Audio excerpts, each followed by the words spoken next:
Di tengah sunyinya hutan yang diselimuti kabut, seorang pemuda duduk bersila di hadapan api suci. Nafasnya tenang, matanya terpejam. Ia bukan sembarang manusia. Ia adalah Barbarika, cucu Bima, pewaris darah Pandawa dan raksasa. Tapi di hatinya hanya ada satu tujuan, menjadi pejuang paling sakti untuk menegakkan Dharma. Suara mantra menggema, menembus keheningan malam, dan dari kedalaman meditasinya, Dewa Siwa menampakkan diri. Namah Shivaya. Om Namah Shivaya.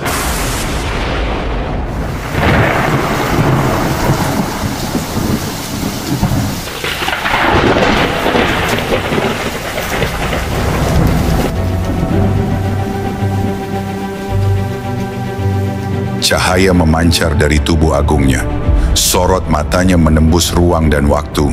Barbarika bersujud dan berkata, "Berikan padaku kekuatan yang tak berpihak, yang menegakkan keadilan." Dewa Siwa mengangguk perlahan, lalu menghadiahkan 3 panah sakti. Trikala Darshi, kekuatan Sarangha, Naga dan Wijaya menjadi satu. Panah yang mampu mengendakikan masa lalu, menghancurkan masa kini, dan menembus masa depan. Dan perjalanan pun dimulai.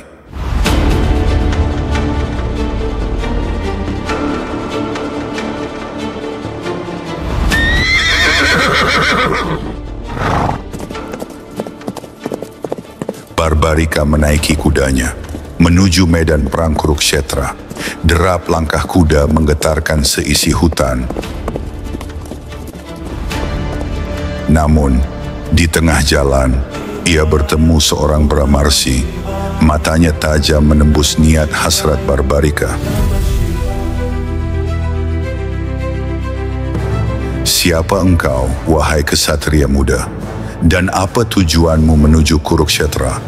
Barbarika menatap sang resi dan menjawab, "Aku membawa kekuatan yang akan berpihak pada yang tertindas." Sang resi mengangguk pelan, lalu menguji sang kesatria. Ia menjatuhkan daun-daun dari pohon, lalu menyembunyikan satu di bawah telapak kakinya.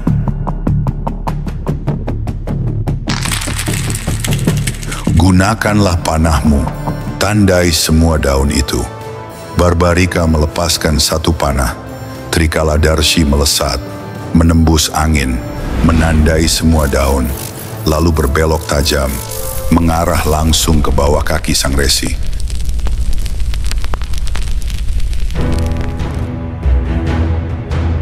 Sang resi tersenyum, tapi sorot matanya menjadi berat.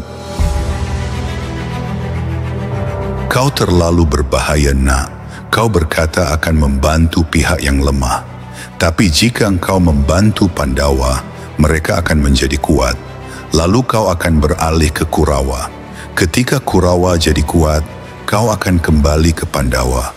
Sumpahmu akan membuatmu terus berpindah. Akankah kau menghancurkan kedua pihak? Kau hanya akan menciptakan kekacauan demi memenuhi sumpahmu." Barbarika mulai ragu. Ia tidak menyangka kekuatannya justru bisa membawa kehancuran total. "Jika kau benar seorang dermawan, berikan padaku satu sedekah, satu pengorbanan yang suci. Aku meminta kepalamu." Barbarika diam sejenak, lalu mengangguk. Dengan senyum penuh ketenangan, ia memenggal kepalanya sendiri.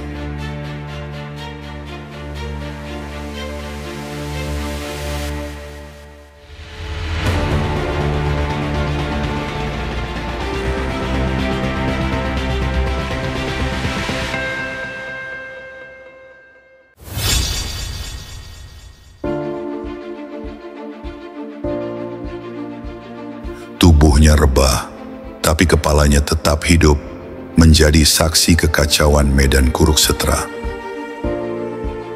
Saat itulah Sang Resi menampakkan wujud aslinya, Krishna, Sang Awatara Wisnu, yang menyaksikan segalanya, yang mengatur jalannya takdir.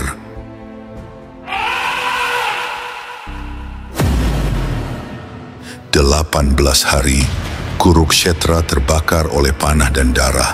Kesatria-kesatria besar gugur. Dharma dan Adharma menyatu dalam kabut perang.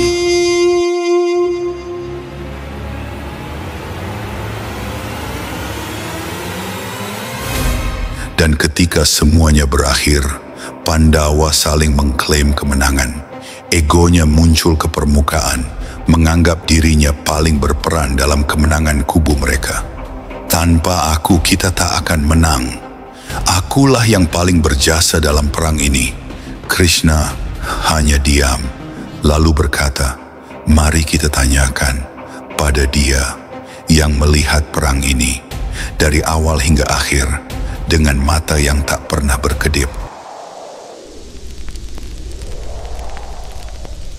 Mereka datang ke tempat sunyi, di mana kepala Barbarika berdiri tegak di atas bukit.